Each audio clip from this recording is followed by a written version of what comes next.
give it one more minute.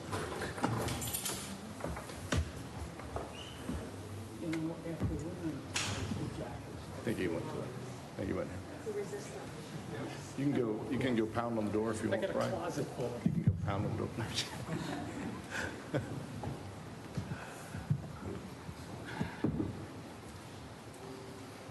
So he was just up here looking at me doing this, and then he disappeared right before we started.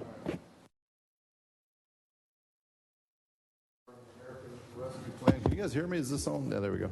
All right, we're going to call for.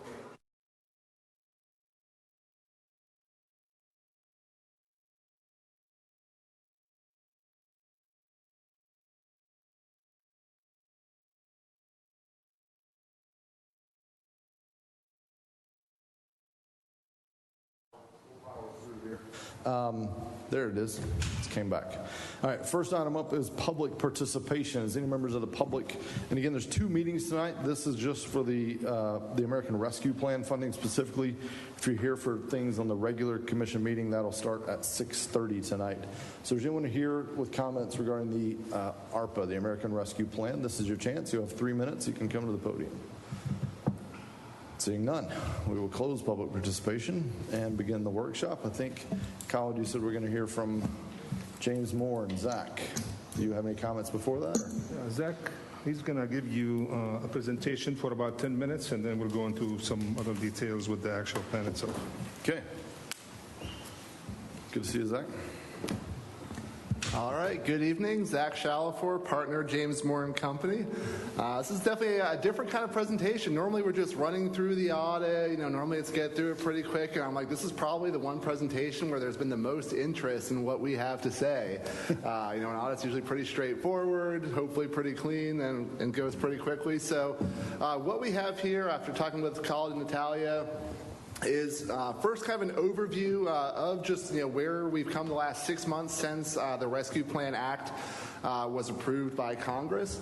There are a few pieces where I'll kind of try to relate it back to the city as we go. So I kind of took a stock presentation and tailored to where you all are at, what the plan looks like going forward. And as we go through, we'll talk about the different uses and kind of the conceptual aspect of it. And then, of course, we can dive into any specifics, and I'll be here to help in any way that I can through questions and talking through what you all might be looking at for the ultimate plan. So first, I do just want to preface with a disclaimer. Normally when we talk about the audit, it's very fact-based, black and white. This is what happened last year. With ARPA, I do just want to acknowledge that everything is still changing. So what we say here, nothing is absolutely official. It says, okay, based on the guidance, it looks like this would be an eligible use of funds. And then again, it is still changing, as we'll talk about. There's not yet final guidance from the federal government. So what we're going to do is a quick overview and then look a little bit at what can those funds be used for. And then we'll talk just quickly about the reporting requirements and some guiding principles that are out there from the Government Finance Officers Association. They are, of course, the predominant professional organization for government finance, the ones that issue the Certificate of Achievement for Excellence in Financial Reporting that the city applies for every year. So they had some thoughts, guidance out there. Figured I'd share some of those pointers, so to speak, that the GFOA put out. So for the overview, the Rescue Plan Act was passed in late March of 2021. That says 2020. That was this year. Of course, that was the first major stimulus after President Biden came into office. Total funding of about $2 trillion. Many different uses of those funds. The main two that relate to local government are the Coronavirus State Fiscal Recovery Fund and then the Local Fiscal Recovery Fund. As I mentioned about everything still being preliminary, so to speak, the overarching guidance and kind of Q&A out there is based on what's called the interim final rule. Kind of an oxymoron a little bit when it's interim yet final, but that is what is out there. And again, the key here is, we still expect there at some point to be a, so to speak, final rule that again may change some of what that guidance says. So as far as how this funding was allocated, it was a little bit about 2/3 state, 1/3 local. On the city side, there was a process where basically, depending on the size of cities, some were considered metropolitan cities that received a direct allocation from the federal government. The city of New Smyrna Beach was what's called an NEU, or a non-entitlement unit. And all of those NEUs had to submit to the state what your budget information was, I believe, for the last full fiscal year, and based on that, the state determined those final allocations, which of course was just under $14 million for the city. Left in some of the rules there. The final piece on terms of the payments and the cash flow from this is the guidance said that within 60 days there would be the first payment, basically 50% of the award. That was different then for the NEUs that passed through the state. I did mean to ask I didn't know if that payment had come in yet for the first. No, not yet. It did. So at the city of Lake Helen, where we work in a really contract finance director capacity, Lake Helen did just receive the first payment about a week ago, I believe. So the state is starting to do that first half of about $7 million will be paid out probably in the near future, and then the second half is paid out 1 year later. So with regard to the eligible use, there's 4 key areas that these funds can be used for. The first one relates to responding to the public health emergency. So that's kind of your direct COVID-related expense, as well as the economic impact thereof. The second area is considered premium pay for employees that provided essential work during the pandemic. So that's over, above, and beyond just your regular salaries. The third one is what we just call revenue loss or revenue replacement.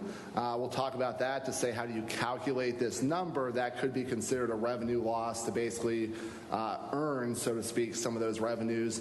And then the last one that has been getting a lot of attention is being used for water, sewer, and broadband infrastructure. So we'll talk a little bit about that some more as well.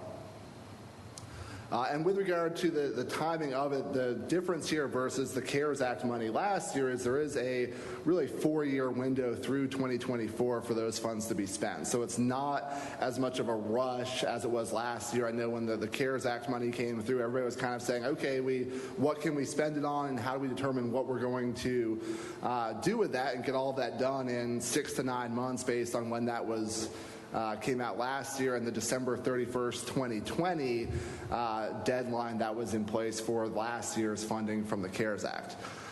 So I won't run through verbatim all the items here, but again, really the responding to COVID directly, this largely relates to what we saw last year, again, with the CARES Act in terms of the direct expenses. If there's a physical improvement to install plexiglass barriers, things of that nature, that's kind of a direct response to COVID, any PP&E, those type items. So that all, again, that's very directly related to COVID and safety measures. That's all still included.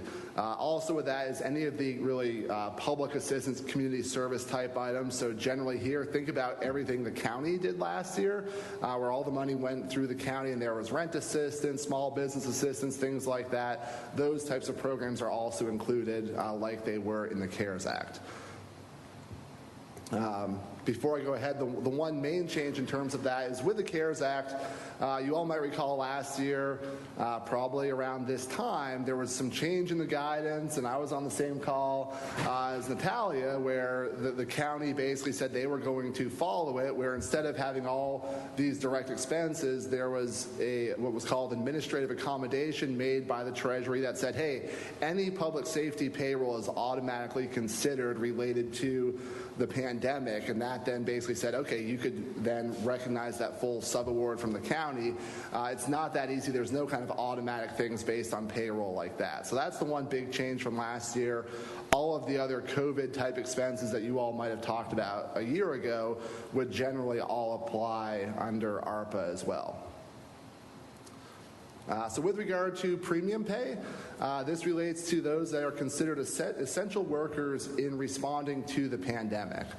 Those funds can be paid out retroactively, but it can't be to cover existing salary, or otherwise it would have had to have been some sort of additional incremental payroll that was paid out related to the pandemic and those that are in those essential categories as are defined on this slide here. And those could go back to March of 2021 and going forward as well. But the key here, again, is it does have to be an above and beyond pay. It can't just be, okay, this was an essential worker, let's fund part of their payroll. It has to be these premiums or additional payments made to those individuals. So there's a couple guidances here. Not going to go through all those in great detail, but there's a few limits in terms of what's the maximum subsidy. There does have to be prioritization towards low-income eligible workers as well. And then there are limitations relative to the state average wage. So this is one that hasn't been discussed. We haven't seen too many cases of this being a direction governments are going, but there are still a handful of strings attached with regard to how that would be done if you were to look at anything under that premium pay category. So number 3, revenue loss or revenue replacement. This is one where kind of my initial takeaway from it is when we looked at revenue loss a year ago and you were going through the budget process, the big question was, well, what are sales taxes going to do? Are they going to go off a cliff like they did in April of 2020 when the state largely shut down? And the other state revenues like revenue sharing, gas taxes as well. And then, of course, we had property taxes to say, well, what will property tax values look like on January 1st, 2021? So the good news is that in Florida, I generally said, well, what governments are going to have a major revenue loss because sales tax is pretty much stabilized, property values are going crazy. That's not going to be an issue. But as we've worked through this formula, there's a pretty complex calculation that has to be done to say, okay, what this is the criteria for if you have what's by definition a revenue loss. And what that does is it looks really at all of your non-federal revenues. So we kind of go through the details here. I'm not going to get technical, but we basically look at what you have in your own source, property tax, sales tax revenues, but also factor in things like state grants. And this is really where I kind of, in going through the process, was like, well, it could be a major source of where you kind of apply and earn this funding from, but it also could be a moot point just based on the circumstances of a local government. So to just kind of give you guys a very rough idea of what revenue replacement has looked like is so far I've been involved or looked at 4 different calculations in a lot of detail. Volusia County, they were looking at $15 to $20 million as that number potentially this first year. Again, a much larger budget. City of DeLand was close to $2 million of a loss figure. City of Lake Helen, we've got a $2.5 million budget, and I came out at about $400,000. So very large as a proportionate. Working with Natalia on a preliminary calculation here, it was short of that loss number probably by a couple $1 million in terms of not a loss, but we were over what that number was. And really the driver for that is, I forget what it was for in looking at it, but there was about a $4 or $5 million state grant that the city had in fiscal year 2020. So what that did is, even though that was a one-time revenue, that had you guys way over that projected future revenue. So for 2020, it looks like that will not be something that the city could take advantage of, but that could be something still in future years based on looking at those trends. So that's something just kind of out there, but at this point, it's not going to be an immediate use based on what those revenues were in 2020. Real quick question, Zach. That was the grant for the reimbursement for the turnable reimbursement grant. $5 million. That's over the edge. Yeah, and I'm sure you all talked about it, but it's worth asking. I mean, that was we'd already spent that money, and it was kind of a reimbursement, so it's kind of an asterisk next to that money. So yes, and it's one where if I were to go through on my own and kind of define how you calculate this, I would look at your really recurring normal revenues and say, okay, if you look at property taxes, franchise fees, permits, charges for services, how does that relate? But based on the federal definition, grants, like any federal grants would get backed out, but state grants fall into it. But what that could do is when we get to a future year, your 2020, you started here. And if you don't have those same grants in 2021, 22, and so forth, you're going to be shorter. So ultimately, it should fall out in future years.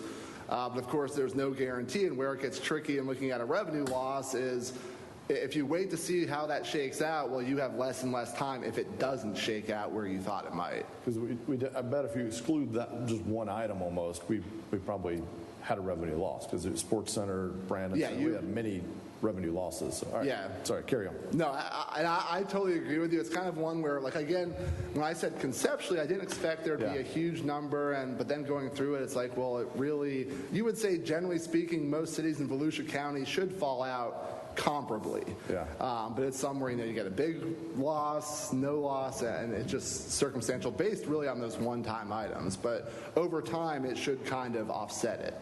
But again, the trick there is if you say, well, in 2023, we think we're going to have a loss, and then if you don't, you've got to have a plan B really right in place. So I think I meant to actually take this slide out, but it does kind of, as far as for the record, make sure you guys have a copy of this, show the process. Basically what you do is you take your 4-year past growth history and say, okay, over the last 4 years, how much have we grown? And if your growth exceeded 4.1% was the federal number, then you would project that. So it's not just did you lose revenue, it's did you grow as much as you anticipated. So that was one of the major drivers for some that did generate revenue loss or replacement versus just saying revenues went off a cliff. No one really in Florida that I've seen has had any case there where you just had a substantial decrease across the board in your major revenue sources.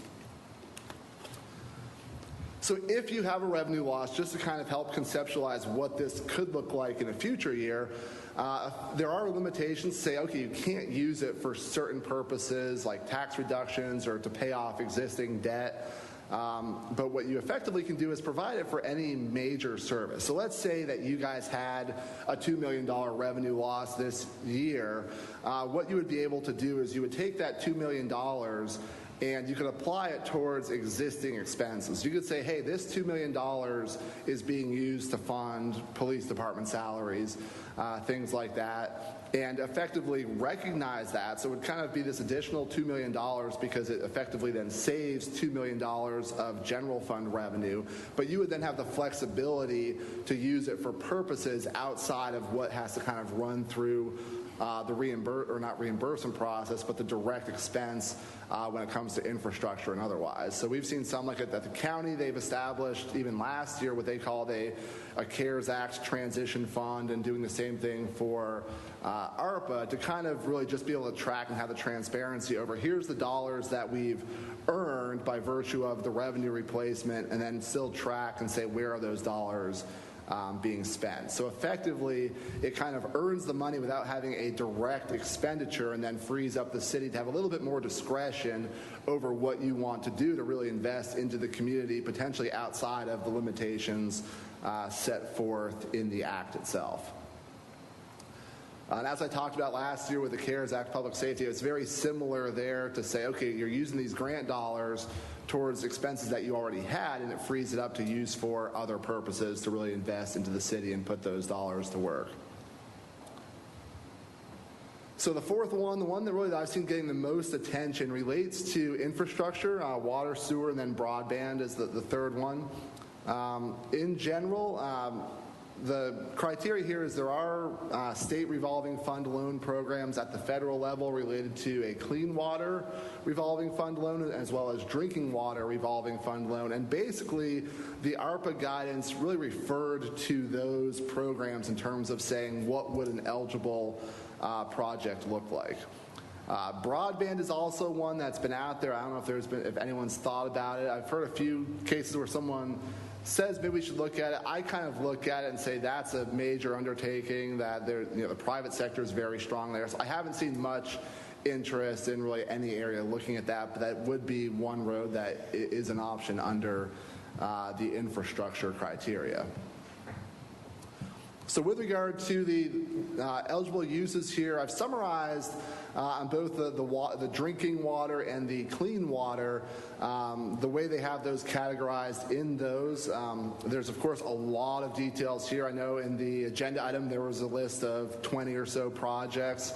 From kind of a quick eyeballing of it, everything seemed like it would meet the criteria. I know a lot of those were, in partnership with the Utilities Commission and otherwise, but generally speaking, if there's a capital improvement on the water and sewer side, those most likely would fall under these programs. The one that has got a lot of attention as well is stormwater.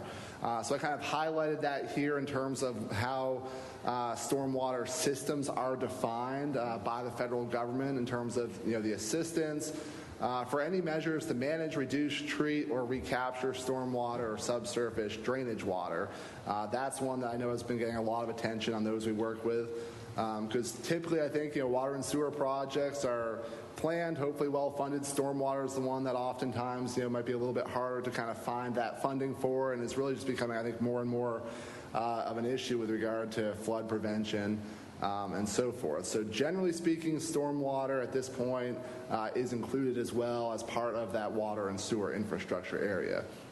One quick caveat, if there are any other kind of projects on the radar coming down the pipeline, is that if it is a federally funded project where, say, it's a 75% federal share, 25% city match, the ARPA dollars cannot be used to satisfy that matching requirement. So just a quick caveat there to include.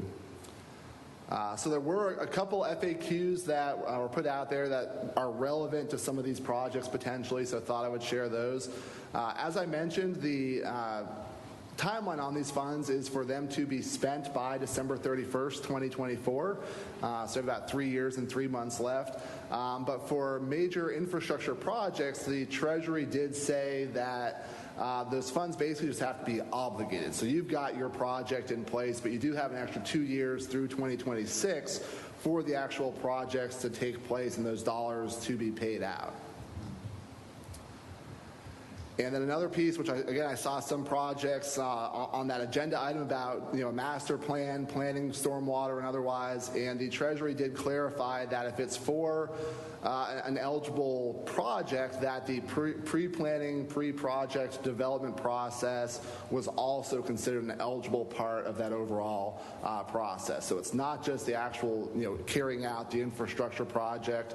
If there is a plan and otherwise that goes into it, they did clarify that those expenditures could be eligible as well.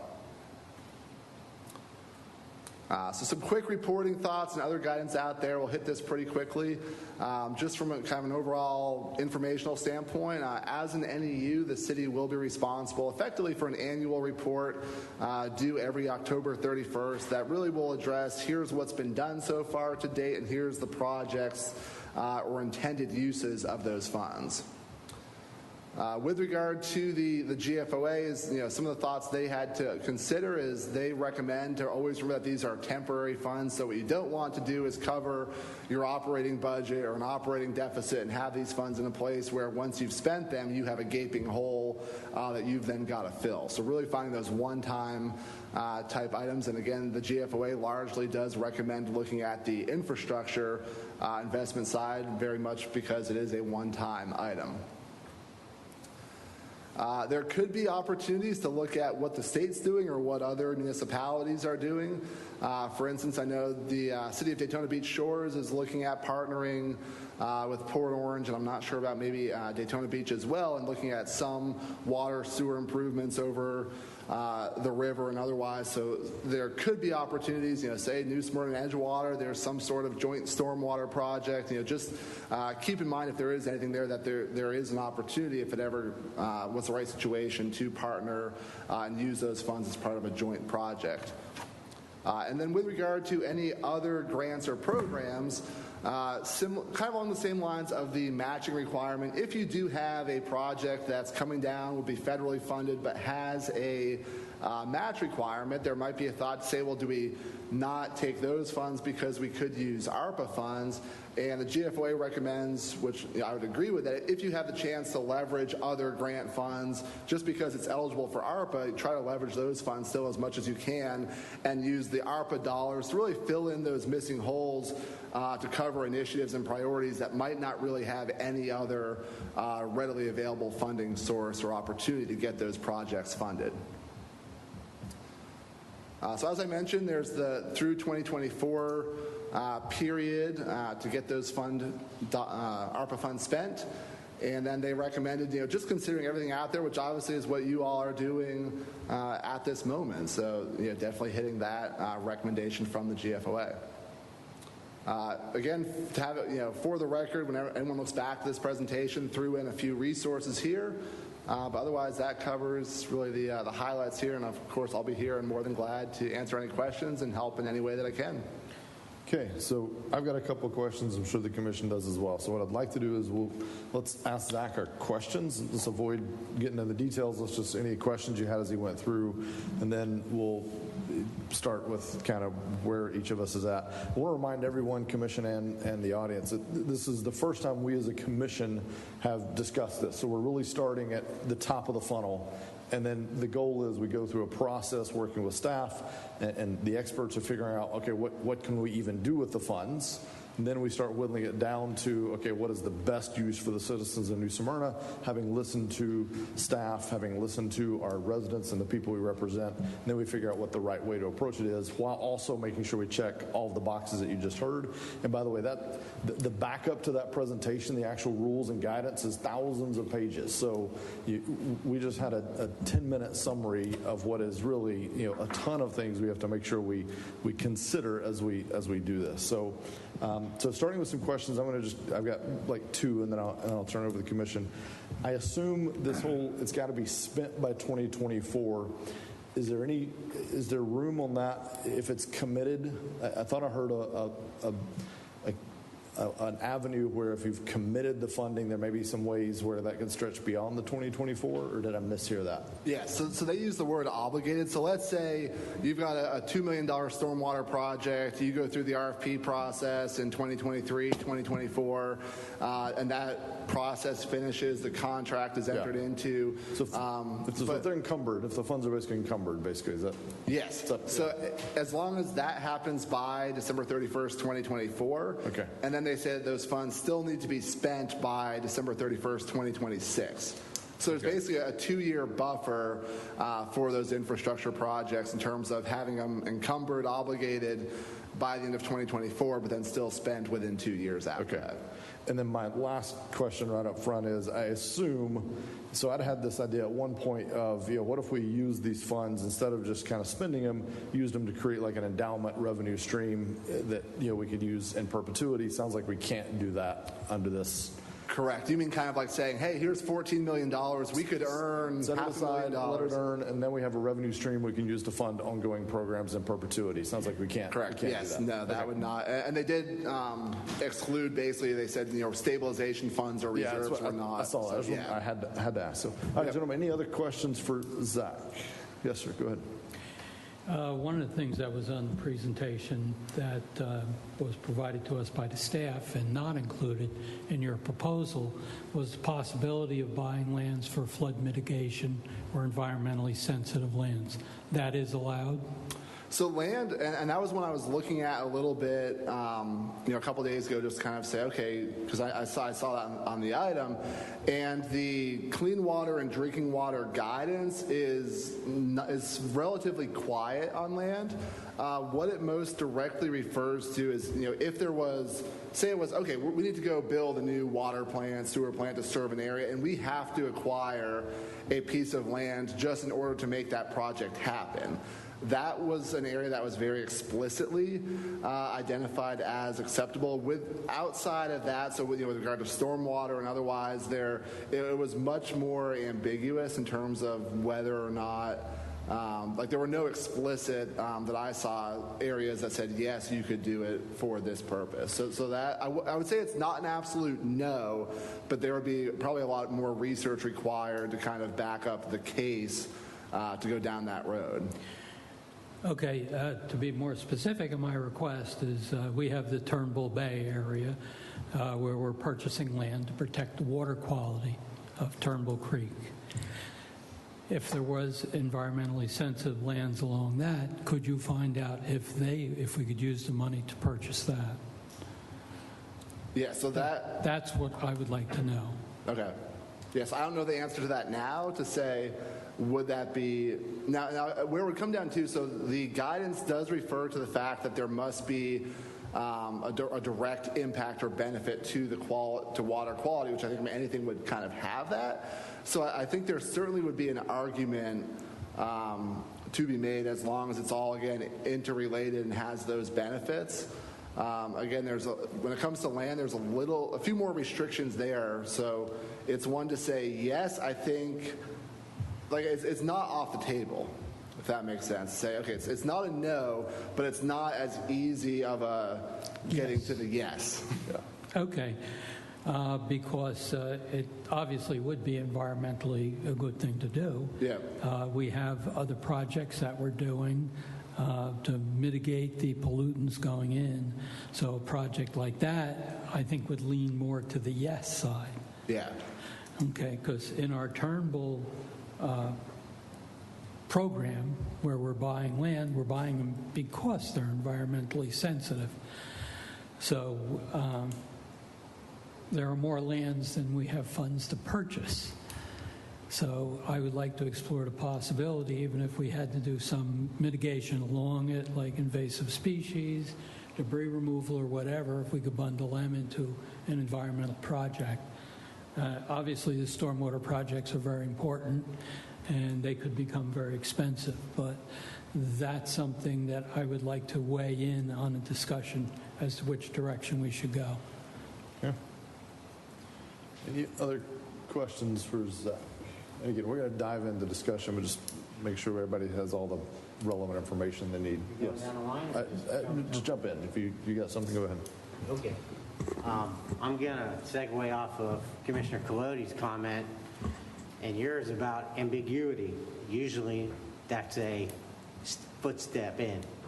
So I think that's going to be very important for us in our discussion going forward, because I think a lot of areas that we're going to run into that are going to question, we got to test the thresholds. And one of the questions is, how do we actually do that? Have any thoughts on how we're going to be able to? Like, so if there's gray area, how do you get that clarity? Yeah, is there a hotline, like for that question, is there a hotline you call to get the answer? So I have the perfect story I can share. So a couple of us had a call probably 2-3 weeks ago from James Moore with Bridget King, the finance director down at Edgewater. They had a project, I believe, I forget exactly what the project was, but the question really revolved around the fact that there was a project that I think they had, if I remember correctly, they had already bid or in the process, or they had already bid it this summer, but they bid it, so as of today it was bid with the intent of being funded otherwise, but it was bid after ARPA came out. So the question was kind of to say, okay, would this project be one that could be funded by the ARPA dollars, or would it have to go out for rebid or anything else to kind of more explicitly include that in the scope as far as the funding of the project and otherwise? And the question came to us because Bridget had reached out directly to the Treasury to say, hey, we're little old Edgewater in Florida. Here's our situation. We want to do this project and use the funds for this, but we're not sure about these components. Could you provide us with some clarification? And the response basically was, we're very busy. We can't even give you an estimate of when we would be able to give you an answer to your question. So that could be interpreted as a good sign. Just a question. At least in my book, that's a good sign. I mean, it's kind of like what happened last year with a lot of the different PPP Very things much. and all those. In other words, it was so big and so holistic, didn't have the agencies to sit here and nitpick the government didn't have the agencies to sit there and spend the time and the manpower to go ahead and nitpick all these different projects. So, I'm looking at the list that I was provided, and it says acquire land for flood mitigation and environmentally sensitive land. So to me, what Commissioner Colodi brought up was, that's a home run. Number one, because we are doing flood mitigation. Because as we build on this, it makes the water funnel into a much smaller area, creates all kinds of issues. And on top of that, we're saving environmentally sensitive land. So, I like that direction. But where I want to look at is, in public finance, we have a lot of enterprise funds, money designated for specific things. So I'm going to want to test where we can get this money indirectly for certain projects by replacing it. Kind of like what I think Commissioner Colodi was talking about, adding that too, but I want to figure out where we can take $5 million that was directed to this project, replace it with this $5 million, and then reroute that other $5 million so we can get the best of both worlds in terms of giving us flexibility on how this money is going to actually affect us, where not just in what appears to be a very narrow scope. Absolutely. Yeah, and that's where if you do hit those, like that revenue loss, revenue replacement criteria, that it does provide many more opportunities where, the intent is you can't just say, okay, we lost $2 million, let's add $2 million to the bottom line and to the city coffers. It's hey, we've got $2 million, but that we now have the flexibility to say, well, this is what's really a priority to the city of New Smyrna Beach, and we didn't have the funding to accomplish it, and now we do. So absolutely. Indirect. Yes. Thank you, Mayor. Okay. Question, Mr. Mayor. Sure, go ahead. Zach, can the money be used for projects that are already in work, such as in a design phase, i.e. water improvement projects? And can it be combined with monies from other agencies that would possibly grant or provide assistance? Yeah, so with regard to existing projects, there is criteria that basically says, if the project's already funded, let's say if you just issued debt to fund a project last year, but you weren't yet done and said, oh, hey, let's use the ARPA money for that. And then, that would be kind of directly enough funded to say, yeah, that would get excluded because it was already funded. If it's one that was in the design, and hey, it's going to be funded, we think, by future taxes, revenues, and otherwise, but there's not that direct correlation. It's not in progress. I don't see there being any issues with that, even if it has started to go through a design planning phase, that type of thing. So they can be new ideas and to help pay for old ideas? Yeah. Okay. Yep. And second question again, didn't you have two parts there? No, the second part was, can it be used in conjunction, let's say, with a water management district or... Grants, yeah. Yeah, so if it's a, again, as long as it's not a federal grant, if you've got a state, Florida Inland Navigation, St. John's Water Management, where it's state funding or other local funding that comes through, but there is a match required, that would be able to be used for that project. So it can be a match, just not on federal grants. Correct. Any local level grant, it can be a match. All right, yeah. Good, thanks. Commissioner Hartman, any questions? So I've been reading that there are some entities that are doing also using this money for affordable housing, setting it aside for those and for human services and stuff. I don't see that in the presentation at all. Yeah, so that would fall out, really in that first item. Come on. As far as the direct impact of COVID, and it does, so it's the kind of like the health impact and the economic impact. So there we go.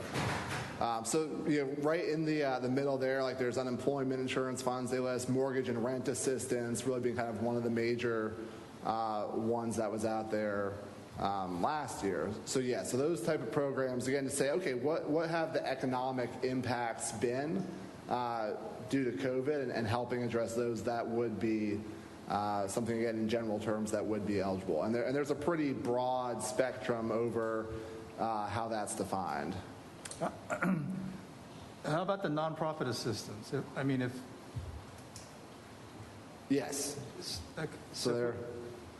Like, for instance, there is, I believe the city of Winter Park has some sort of a nonprofit assistance, like grant type program.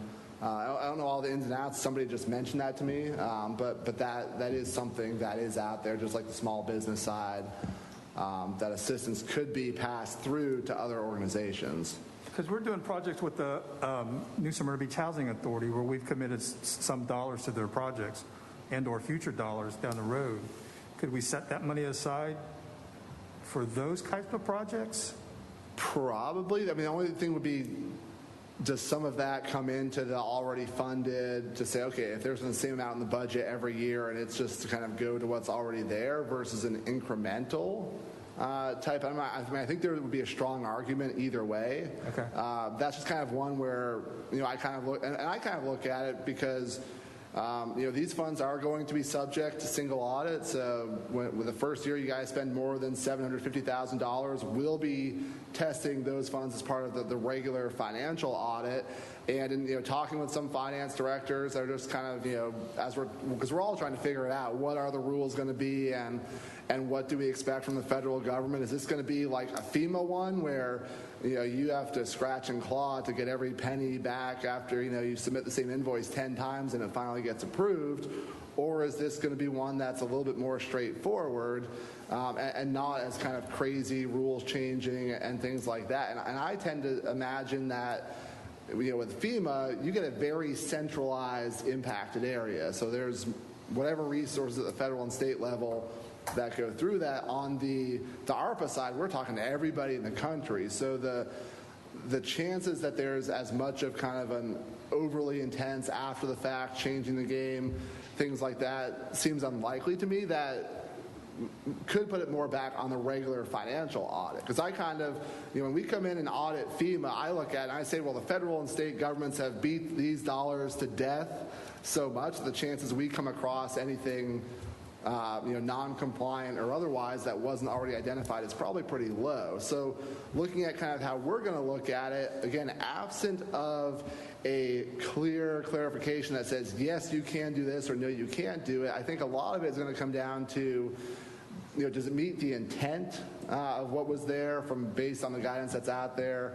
Was the intent there? Is there a reasonable case to make that connection of those funds being an eligible use? So again, if it's a funding what's already there, I think that's a little bit trickier. But if it's one where it's an additional above and beyond project or contribution type thing that wasn't already planned for, I think those types of things, as long as they fall in the lines and again, there's a reasonable basis for it, because a lot of these criteria are just kind of conceptual, and you have to say, well, based on this concept, do we think this action or use of the funds is meeting the intent of that? And as long as there's a strong case there, and again, nothing contradicting that use, I think in most cases that's going to be something that we, from the audit perspective, that would be sufficient for us in most cases, and I would imagine for the federal government as well if they were to come in and perform an audit.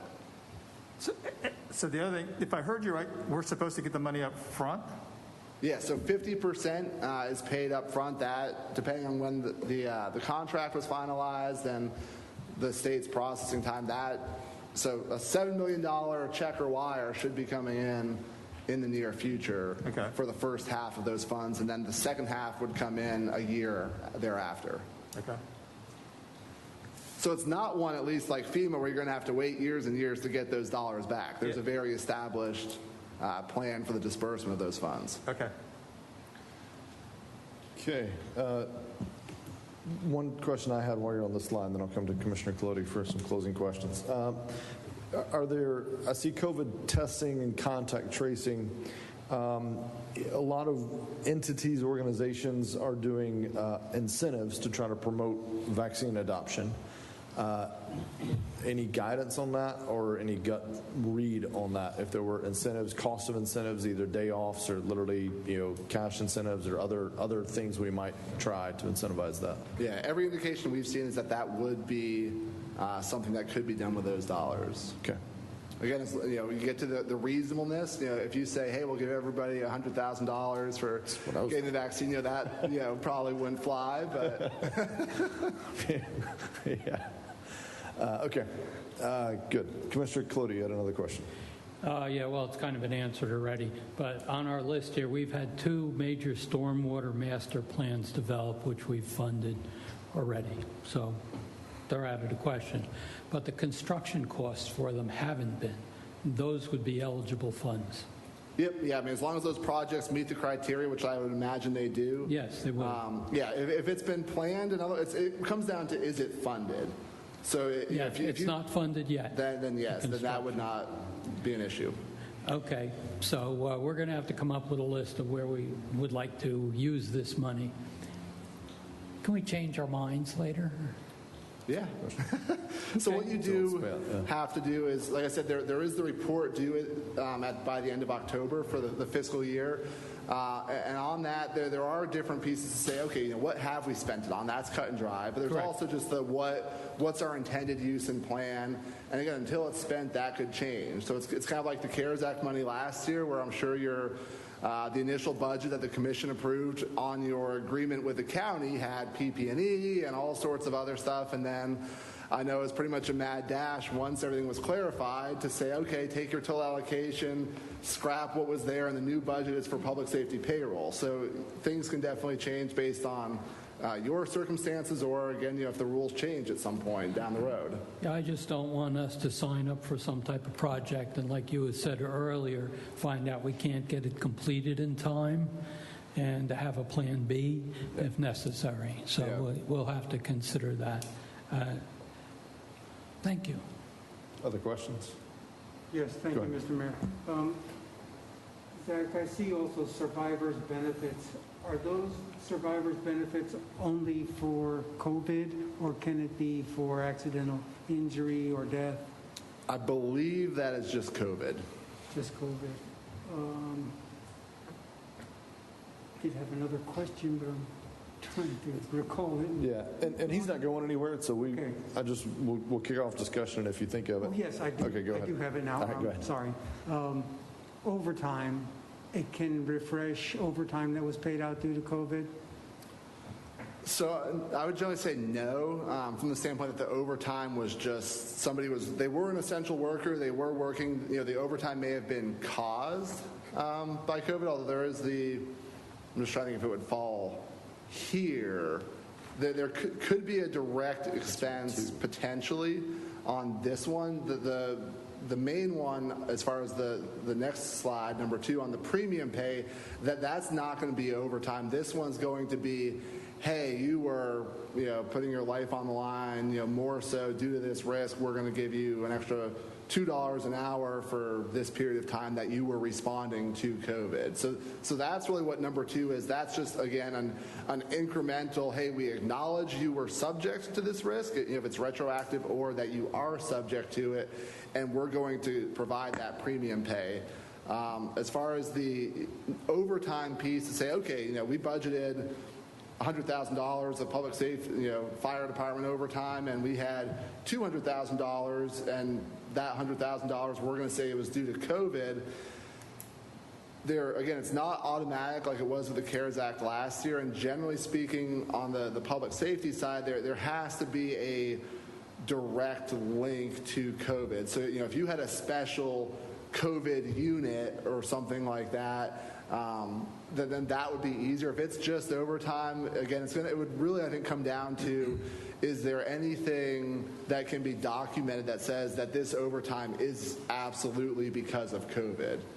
Which that's probably where it gets a little bit trickier. But if it was directly attributable, yes. If it's just there was more overtime, and we generally, from a conceptual standpoint, would say we think it's because of this, that's what caused it. If there's no direct, then I would say probably not on that side of things. Thanks.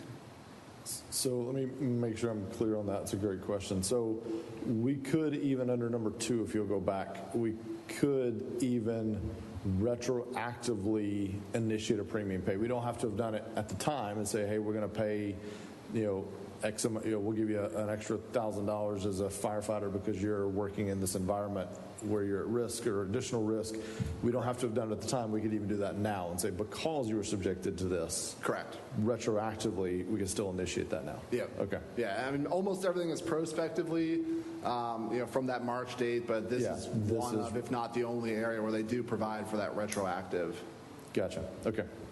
All right. So Zach's not going anywhere, I hope, at least for this meeting. So hang out. We may have some more questions, but I want to open it up. Colin, do you have any final comments? And then what we're going to do is just try to go through. We got about half hour or so left in this meeting. I'm just going to come down the commission and come down the line once Colin goes. And just, again, this is we're at the very top of the funnel. We've now have figured out what's kind of legal, illegal in some ways, although there's still some gray area in that. Not illegal is not the right word, but what is eligible, not eligible is a better word. So now we've got to figure out, okay, where does the commission see this going? So we're going to try to give staff some broad guidance. So I think we start whittling this down. We're not going to get anywhere near complete with this today. There's just too many unknowns. I mean, we've got projects we don't even know the total value of on this list. So this is just giving staff some, hey, give us some more info on this. We're thinking this, et cetera. So that's kind of where we want it to head in the next 30 minutes or so. Colin, you got any last comments? Thank you, Mayor. But, when we started looking at the American Rescue Plan, the challenges that you saw from Zach's presentation is the changing rapidly in the guidelines. So that's in the policy and the criteria challenge. But then you go into the implementation. So now you say you figure out which projects and which items you want to select. And then it becomes the amount of funding that you want to specify for each item. So these three challenges that we have to overcome. Obviously, I put the list of projects on this list that I thought probably they are eligible. And for example, the one that on the eligible purchasing of properties, that environmentally sensitive properties, that one was a question that I actually asked for his partner about a month and a half ago. And at the time, it was, yes, it is. So it seems like it's changing almost on a daily basis. But out of this workshop, what I'm trying to get is exactly what you said, Mayor. I don't think we're going to come up to a resolution today, because I think this is a beginning of workshop that we will have in order for us to nail it down to exactly where we want to go. One thing I want to point out is I have the Utilities Commission with us in the room. And as you saw from the eligible items there, it's water and sewer projects. We have asked the utilities to provide a list of projects, which they did. It's in your agenda in front of you. The question is, do we give the utilities an X dollar amount and say this is for these projects?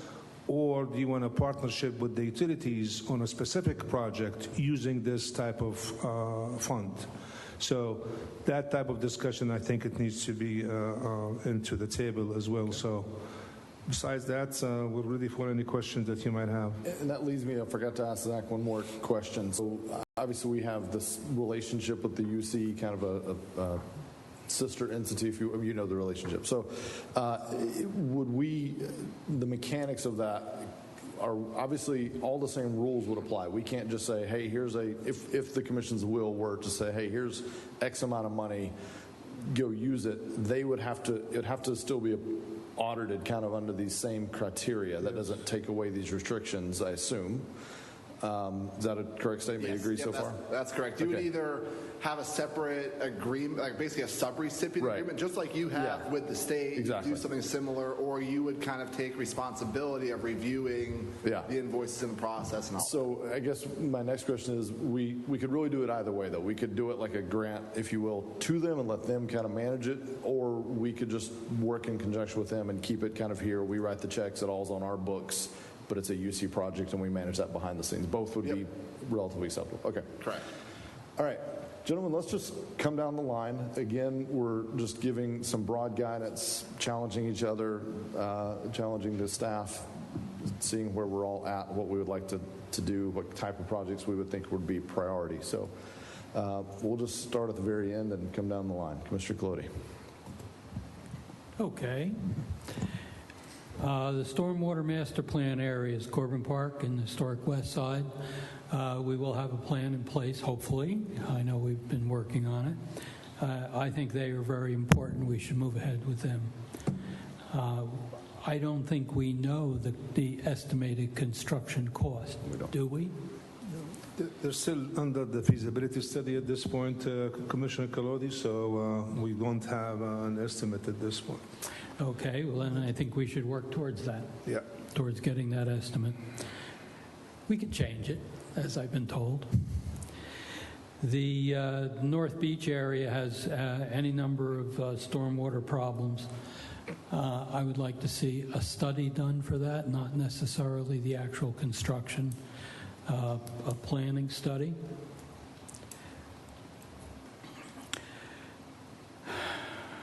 Obviously, the land I'm looking for. The conversion of septic tanks to sewers. That intrigues me, and I know we have a study underway as to those areas. We don't have a cost estimate at this time, but I would be interested in implementing that through the UC. Once again, it's water quality. It's very important that we do that. There's a laundry list of projects that are 23 of them that the utility company has put forth. To me, a lot of them look like regular maintenance items that should be handled through their budget if we're going to contribute funds to them. I think it should be something that is an actual improvement and an upgrade. I see an item on here I'd like to hear more about is the water main, the causeway, force main crossing, and the water supply crossings where they directly go under the river. I know down in Edgewater or Oak Hill or one of them, they have a treatment plant that constantly degrades the intercoastal. Not anymore.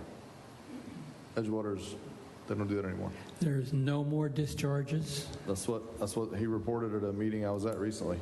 Good. The mayor down there is very proud of that. But that's the type of project that I would like to see do. I know that we haven't discharged in 10 or so many years, Yeah. which is really great. But if we have facilities that go under the water that really should be replaced, then I would be interested in doing something like that.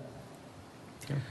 Those are the areas that I think would be important to work towards, take a first stab at, and try to get for our next meeting some numbers, which won't be concrete numbers, but at least they would Ballpark, give us a place to go.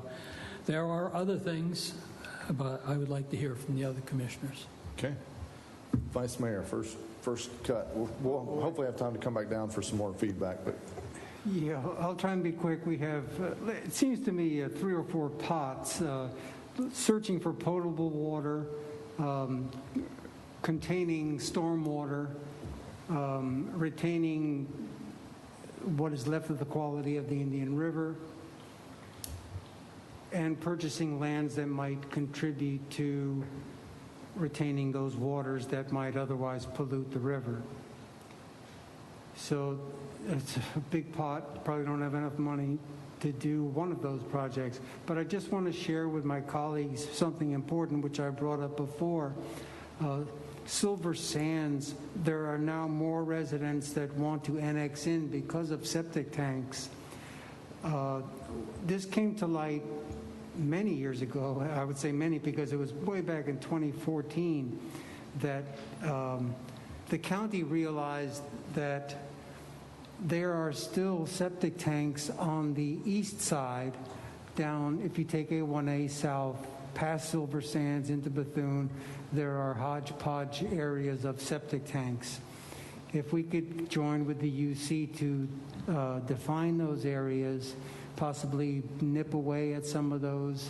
I do realize that the historic West Side has septic tanks to remove, but it was told to me by people in the Water Management District that, and the county, actually didn't know those septic tanks were there. Their proximity is so close to the Indian River that the wastewater would quickly seep. So I would love it for us to look at it as a city to possibly annex some of those areas so we could provide a stormwater system for them and septic for them. That's all I have at this point, just the beginning. Okay, Commissioner Oh, McGurk. I'm sorry. Oh, go ahead. One more important thing. 24th Ave, for you guys' information, it's one of the few stormwater outfalls on South Beach. At 24th Ave, water collects and goes to the Indian River Preserve. There's an outfall there, but if I'm not correct, staff, please correct me, there doesn't seem to be a baffle box or any way to collect any hard material that comes out of the water.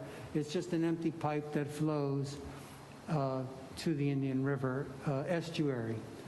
So I wonder, would that be a good project? It looks like a small project we could look at for possible baffle boxes.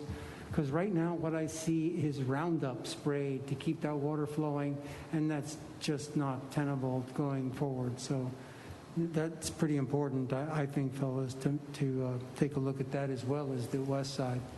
Okay. Commissioner McGurk.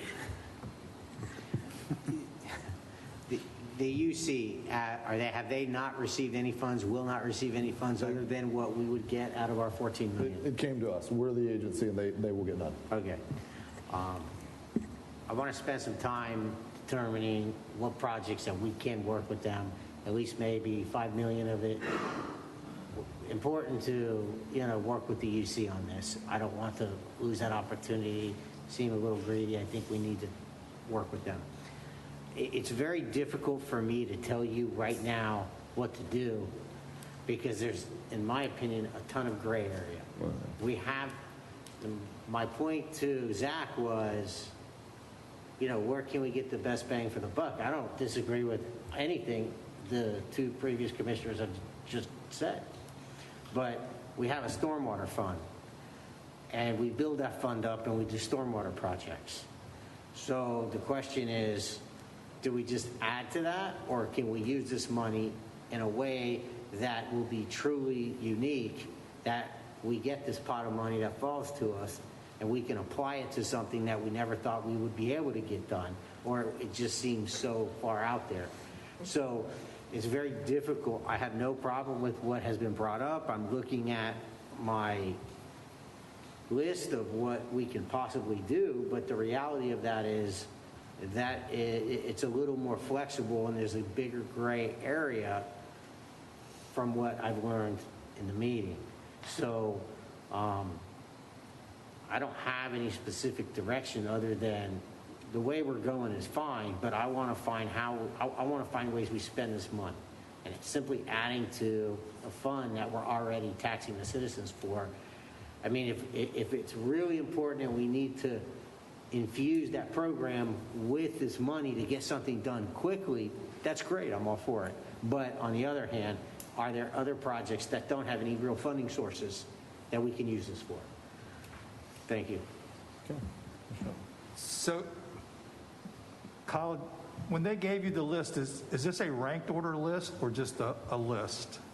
No, just a list. It's not a ranking. The only thing is I put Corbin Park and the historic west side because we already under the feasibility study. Right.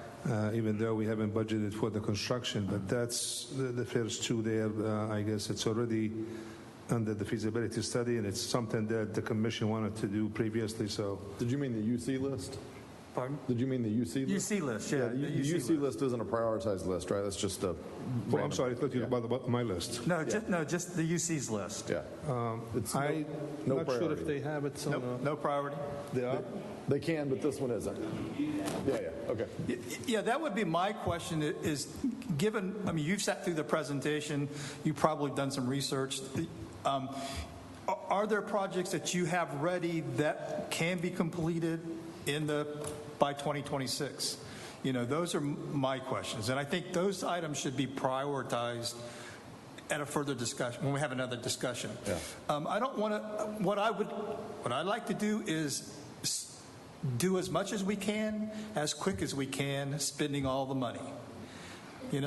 Because what we can get done today is something we're not going to have to fund tomorrow or next year or 4 years from now.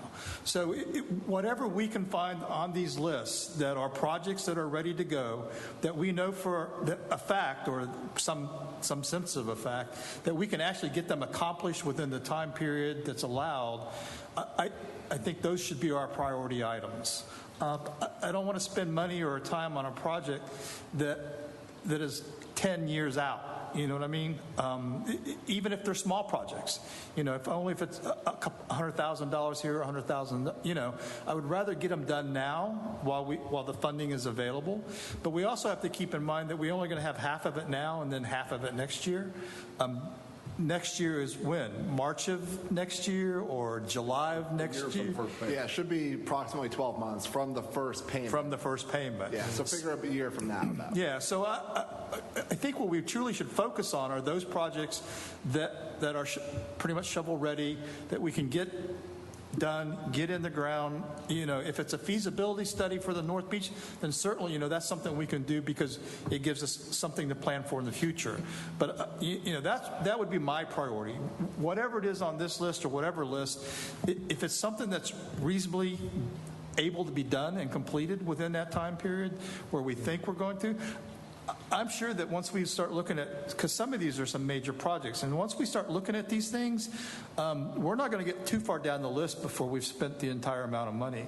Yeah. And I'm sure with construction costs, all these people know that this money's out there, so I'm sure everybody's prices are going up as we speak, I mean, gas went up 20 cents overnight, so it's like... Yeah.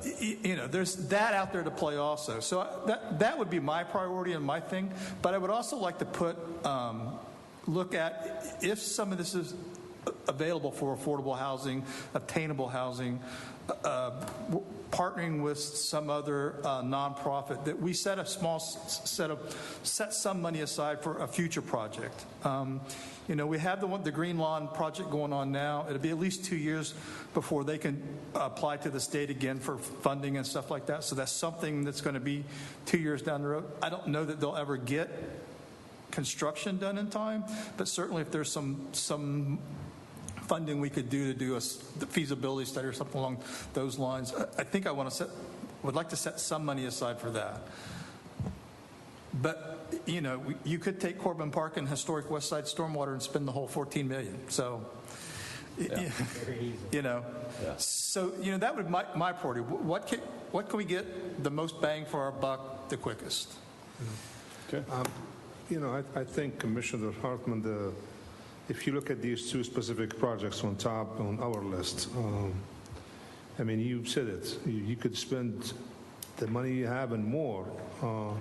But I think it's important to realize that since they cost quite a bit, that you could use as much as possible, like maybe at phase 1A, to get some of it done at least since you already have the funding. Right. Because that's going to take some time to build up the fund through the stormwater utility in order to complete the project as a whole, specifically for these two sections. I mean, they're large sections there, so.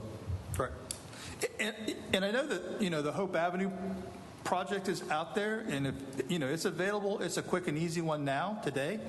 And then those stormwater dollars could be, kept in the fund for, phase 2 or phase 3 of the West Side or Corbin Park. Yeah. So, if we can get those small little projects out of the way now, so that money's available down the road at a later date, that would, I think, would be my preference. Yeah. So. Okay. And that's why we have the Hope Avenue on this list. Yeah. If it was eligible, the project is designed. It's supposed to be on the agenda for the 28th for the construction. So, I mean, if it's eligible and we can, so here's a quick use out of this one. Yeah. So, a couple of things, and so I think everyone made valid points. I don't disagree with anything, but I think Commissioner Hartman kind of nailed it. I agree with what you said. Like, that's where I was leaning, Commissioner McGurk, is making sure to the extent these things can be budget relieving, which is a tried and true thing where you have a certain amount of a certain funding source that has parameters or restrictions about how it can be spent. You want to make sure you're spending that, all of the funding you're going to use on those things, you spend out of those monies, so then you have other money you might have spent on that available to spend with fewer restrictions. So that's very common in budgeting. However, I think Commissioner Hartman nailed it, that I mean, we got, the voters approved in 2018 $15 million that we haven't been able to, because of the parameters. Now, those were self-imposed, but because of the parameters, we haven't yet been able to spend that. So I don't want to be, correct me if I'm wrong, Zach, if by 2024 they're not encumbered and then 2026 they're not spent, these funds literally go back to Uncle Sam, right? Is that would be our understanding. And we don't even get like a commemorative plaque or a gold star or anything, I imagine. It's just the money's gone. Our voters, our constituents didn't get the benefit from it, but it's not like we get a tax break as New Smyrnians because we didn't spend the government money, right? Correct, yes. I mean, so if that happened and, a project got delayed, I mean, you would certainly do all you could to get that extended. But I'm saying there's some tax hawks that would say, well, we're just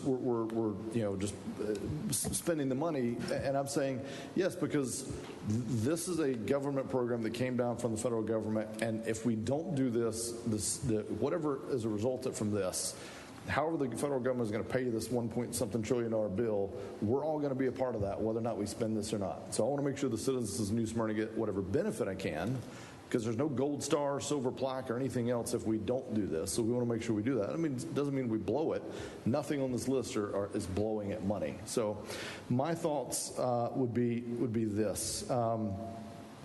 I think that from a couple of things I haven't heard mentioned that I could support, I'd like to hear from staff, but first from my fellow commissioners. I think keeping some of the money, some small percentage, 10, 15, 20, I don't know what's reasonable. I haven't sat down to do the math, but some money that would be, I mean, this is COVID related. That was the whole start of this, right? So I think having some money that is premium pay.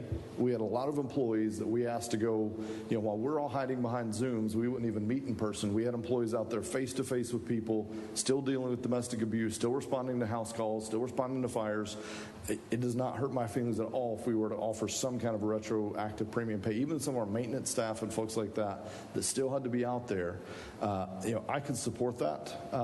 And so having some percentage of that. Vaccine incentive, there's certainly costs that we're already offering in the day off, and I don't know if there's a way we could be reimbursed for that. That's general fund relieving potentially, or maybe we come up with some other incentive program. I could support that if my colleagues could, and we don't have to get into details and dollars today. I'm just saying as concepts, if staff could support it. And then, as we think about the changing landscape right now with vaccine mandates, and I don't know where that's going to land, and I don't want to debate that here today, but ongoing testing may be a part, where we are in some way, we have employees that are ongoing testing on potentially a weekly basis in some cases. Is that something we want to try to put some money aside to accommodate for either our whole community and or at least our staff? And I don't know the answer to that. I could kind of go both ways, but I think it's just something to think about. So I personally would support keeping some percentage, and I don't even know what the right number is, but a small percentage, somewhere in the 10, 15, whatever makes reasonable sense, as retroactive premium pay, potentially vaccine incentives, and maybe potentially testing.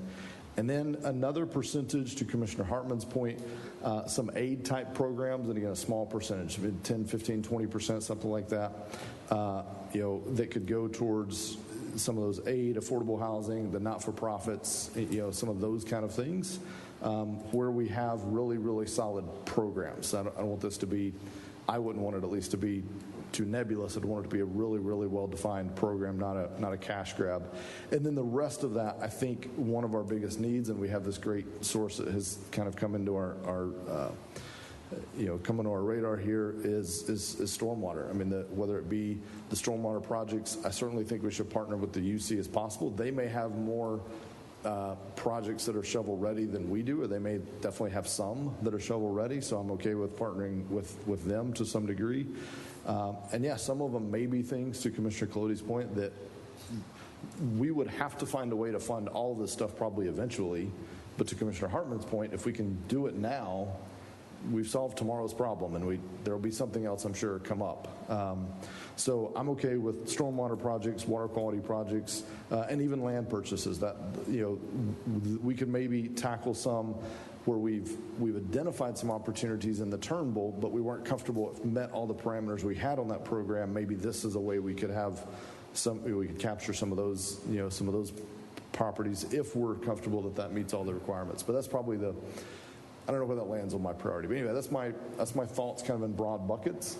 I'm thinking probably 60 to 70% of the money goes there, and that won't fund all of these projects on the list. I mean, it would be very clear, but I think 60 to 70% there, and then I'd love to see the other, 20 to 30%. Maybe it's a little less, maybe a little more, to some of these other programs that are distributed that I would call maybe more directly COVID impact and result of COVID. So that's where my head was at, but I'd be curious if we've all now heard each other. Does anybody have any follow-up comments, thoughts? We've got about 10, 15 minutes. We'll run through one more time. Vice Mayor. Thank you, Mr. Mayor. I'm glad Heather's here today. Sorry, Heather. Speaking of COVID, do you know if we have any employees that were afflicted by COVID that had to take so much time, even with the help and benefit of their coworkers who donate time? Are they still behind the 8 ball? Is it possible that these funds could help them out of the hole? So as I'm aware right now, there's no one specifically who's having any adverse effects, any long-term adverse effects that's leading them to have to use all of their personal leave time, especially if they were able to take advantage of our vaccine incentive. Oh, it's good to know. Okay, thank you, Heather. Commissioner Colodi, I saw your hand. Well, I think regarding the stormwater projects, if we can get a cost as to what they might be very important before our next meeting. The ideas that you brought up certainly have merit. I don't know if I would go with that high of a percentage, but that's something we could talk about later. The idea on the affordable housing, I'm very much for that, but I am a little hesitant to make sure the federal government is going to allow it. So we would have to get a little direction from them as to how we could actually implement it. But that's basically it. I look at these 2 master plans. We kind of got our foot in the door, and we have low-hanging fruit. And there would be money that we haven't budgeted, that we wouldn't have to budget, to implement what we have picked as priority areas where we want to do some work on. So I'm encouraged with UC. I will work with the UC, but I would like to see the items that they pick be environmentally sensitive and not just maintenance that they're pushing ahead. I do think I've heard maybe a prioritized list kind of scaled down with some dollar tags, knowing that we don't, it's not a hard and fast number, won't hold you to any of the numbers, but just to give us some scope and scale as we try to lay this in.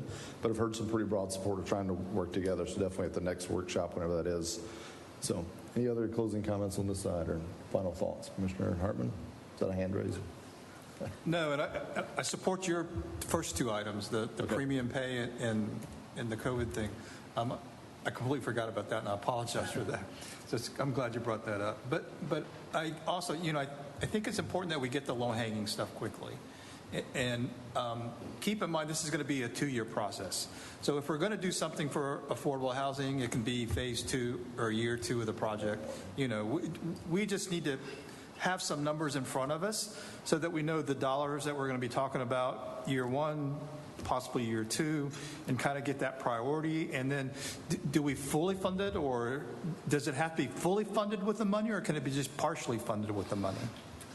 With regard to a project? Yeah. Or, it could be partial. If there's just a certain allocation to say, okay, we have a $2 million project, we want to fund it so much with those dollars, that would be totally acceptable. One just kind of quick thought as I'm hearing everything and saying, okay, is there some project that maybe does fall out of the direct scope but is a priority and a need?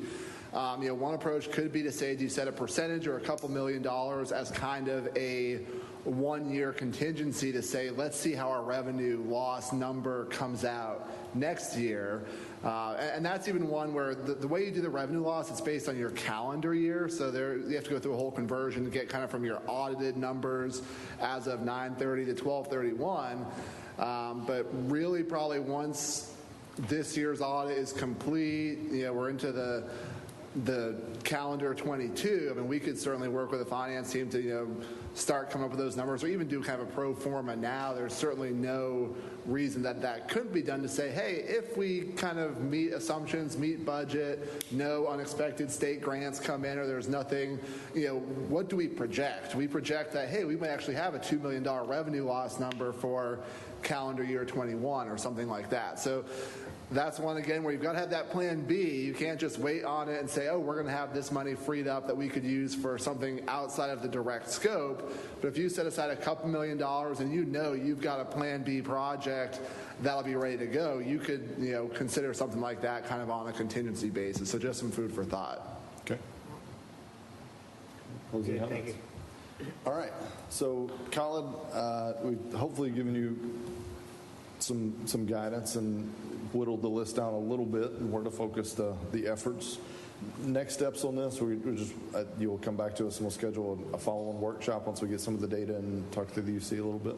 Yeah, we'll get with the utilities. We'll revise some of these projects and hopefully come up with maybe a priority list as well as the dollars to go along with each project.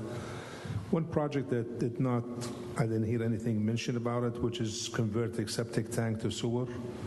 That's something that we could partner with the utilities on. So I just want to make sure that if it's not on your radar, then I will just take it off the list. But if it's on the radar, maybe we can include it somewhere. So I think Vice Mayor had mentioned that. I'm seeing Commissioner Colodi. Yes. Yeah. Okay. Again, the problem is not going to be finding projects. The problem is any one of these is probably going to be at or near budget. So, but yeah, we can. So I'm more inclined, there's the prioritization, but it's going to become more of, if it's septic to sewer and we're starting at zero, and then we have to go through the planning process, the feasibility, et cetera, I start worrying about timeline. So I'm more inclined to prioritize projects to Commissioner Hartman, I think, that we can start quickly so we're not up against the deadline and dealing, because 2026 is going to come way faster than we're thinking it will sitting right here. Mayor, the reason I said that, it's because right now we are working with the utilities on the feasibility for converting septic tank to sewer. So that's in the progress already. So that's why otherwise I would not mention it. Yeah. No, I think it has, I know Vice Mayor mentioned it, I think Commissioner Colodi as well. So yeah, I think that has merit. I like everything on the list. I'm not opposed to anything. Yeah, I know. Realistically, though, we're not going to have enough money to fund all those. But if we have a septic to sewer project that's going to cost X, and we don't put $2 million into the stormwater project, we only put $1 million in order to do the septic to sewer, I'm fine with that. Because we do have a stormwater account. So that could be, a project that we can budget next year, or maybe is in this year's budget. So I'm okay. But I want to make sure that we get as much as we can get as quick as we can get it. And at the next workshop, I would be, if everybody else is okay with it, I'd be happy to UC participated in that. Yeah. Because I would like, because I've been to a few meetings and I'm not sure I know everything I know about utilities. So, so it'd be nice to have some experts in the room to kind of, answer some questions. Yeah. And Mayor, the workshop, you want it to be something similar like this, or you want it to be a little bit more, or? I think, since we won't have to go through all of this, we'll really just be focusing on the projects. Maybe we get an update if there's been any change in guidance or late breaking news, but we'll just kind of be focused on projects. This feels like enough time. Does anybody have other thoughts? Go ahead. I don't know. That's going to kind of be up to Colin and staff and how much detail are you going to be able to get and how much information are you going to be able to provide? I would leave it up to you. I would leave to your discretion. If you think it needs to be a half a day or an all day, if you want to get it all done and out of the way so we can get moving on projects, I'm happy. Yeah. I think what we'll do similar to this one, just so that we'll see, how much do we need in terms of other details. I think that gives us a better idea for the next one. And maybe the next one after that, maybe it could be a longer workshop. So, in my experience, meetings tend to follow the same laws of physics that gases do, and that they fill the time that they're allotted. So if we schedule a 4-hour meeting, we'll talk for 4 hours. If we schedule a 2-hour meeting, we'll talk for 2 hours. we love it. All right. If no other things for this meeting, we'll adjourn this meeting, and then again, regular meeting is at 6:30. So if you're here for that meeting, stick around. We'll start that one promptly at 6:30. Zach, thank you. Thank you all. Meeting adjourned.